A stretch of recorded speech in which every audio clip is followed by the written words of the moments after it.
Bike 200+ স্পিডে, but আসছে এখনো 2 বছর হয়নি পুরোপুরি, আপনারা জানেন।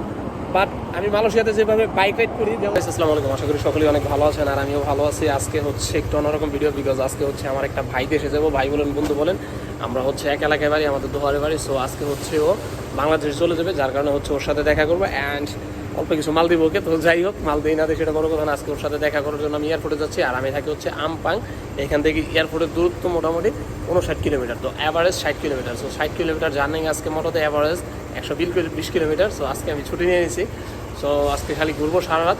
সো আশা করি তেমন কিছু দেখাতে পারবো না, বাট যতটুকু সম্ভব সেটা দেখাবো, বিকজ হচ্ছে সো গাইস এটা যেহেতু অনেক লং জার্নি এন্ড আমাকে একা ড্রাইভ করতে হয়, তার জন্য আগে একটু খাওয়া দাওয়া করে নিলাম। দেখাবো রাস্তার মধ্যে খাওয়া দাওয়ার মতো তেমন কোনো অপশন থাকবে না। আর খাওয়া দাওয়া করে চলে আসছি পেট্রোল পাম্পে এসে গাড়িতে হচ্ছে পেট্রোল রেট দিলাম ফুল, মাত্র 5 টাকায়, মানে সরাসরি কথা। যাই হোক, মাত্র 5 টাকায় টাঙ্কির লোড, 5 টাকায় টাঙ্কির লোড দিয়ে তারপর হচ্ছে বাইকটাকে একটু হাওয়া টাওয়া দিয়ে নিব ভালো করে। তার কারণ হচ্ছে যেহেতু দূরে যাচ্ছি, বাইকটা ভালো করে একটু চেক টেক করে হাওয়া টাওয়া দিয়ে তারপর হচ্ছে রওনা দিব।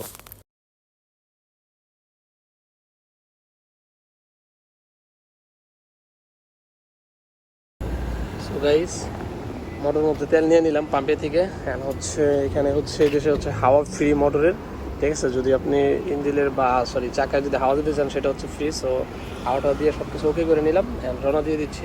জীবনের 3টা কাজ করলে গাইস কখনো পিছপা হবে না। এক হচ্ছে সততা, আত্মবিশ্বাস, আর হচ্ছে সাহস। যেমন যদি আমি বলি, আমি হচ্ছে এখন আছি মালয়েশিয়া, আমি কিন্তু মালয়েশিয়া আসছি এখনো 2 বছর হয়নি পুরোপুরি, আপনারা জানেন। বাট আমি মালয়েশিয়াতে যেভাবে বাইক রাইড করি, যেমন তার মধ্যে হচ্ছে এখন হচ্ছে আমি যাচ্ছি এয়ারপোর্ট, আপনারা সকলে জানেন এয়ারপোর্ট যাচ্ছি। তার মধ্যে হচ্ছে এয়ারপোর্ট যাওয়ার জন্য আমার অ্যাভারেজে 120 kilometre plus up down. So এইখানে রাস্তাগুলো এত হাইওয়ে রাস্তা, মানে মালয়েশিয়াতে যতগুলো বাইক দেখতেছি সবগুলো সুপারসনিক, মানে আমার বাইক তাদের কাছে কিছুই না, প্রত্যেকটা বাইক 200+ স্পিডে। বাট আমি তো সর্বোচ্চ হাই স্পিড নিতে পারি 115, 120 এরকম। বাট এই বাইকগুলোর কাছে আমারটা কিছুই না। আর যে রাস্তা ভাই কি বলবো, আমাদের বাংলাদেশে মনে হয় যে 6টা রাস্তা বানাইলে হইবে একটা রাস্তা। আর এখানে আসলে প্রাইভেট কার নিয়ে বা ক্রেতা নিয়ে তো সবাই যাতায়াত করে, বাট মোটর নিয়ে কয়জন যাতায়াত করে, আর তার মধ্যে আমার মধ্যে প্রবাসী। সো ফিলটা আসলে খুবই ভালো লাগতেছে, বাট মনে মনে ভয়ও লাগতেছে। তার কারণ হচ্ছে জীবনে রিস্ক তো ভালো, বাট এতটা রিস্ক তো ভালো না যতটা রিস্ক আমি নিতেছি আমার মনে হচ্ছে, ঠিক আছে। পুলিশের গাড়ি হাইওয়েতে এইটা ওইটা, মানে অ্যাভারেজে সব কিছু। আর অ্যাক্সিডেন্টের ভয় কী বলবো, যে এখানে প্রত্যেকটা গাড়ি 200+ স্পিডে, বাট আমি হচ্ছে তাদের কাছে বাচ্চা, ঠিক আছে। তো যাই হোক, এয়ারপোর্টে যাচ্ছি, ভালো কিছু দেখানোর চেষ্টা করবো আপনাদের। আর আমার মতো দুঃসাহস কেউ করবেন না। এটা হচ্ছে এয়ারপোর্টের মোটো পার্কিং প্লেস। তো এটাকে খোঁজার জন্য 2-3বার ঘুরছি আমি, পাইনিকা। তো যাই হোক, অনেক কষ্ট করে পেলাম। এই যে হচ্ছে আমার বাইক, আর এই যে হচ্ছে পার্কিং প্লেস, মানে আমার ব্যাক সাইড, সামনের side, left and right side দিকে আপনারা বুঝতে পারতেছেন কত বড় পার্কিং প্লেস। এটার উপরেও কিন্তু আছে, এটা শুধু বাইকের জন্য। আর রাস্তাগুলো কেমন সেটা তো আপনাদের চার্জের কারণে দেখাতে পারবো না, বাট কিছু ভিউ আছে সেগুলোকে আপনাদের দেখাবো। সো আমাদের সাথে থাকুন।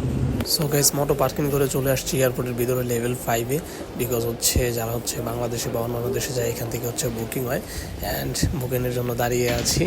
ও দেশে যাবে ওর মালটা বুকিং দেওয়ার জন্য, তারপর হচ্ছে বের হয়ে যাবো।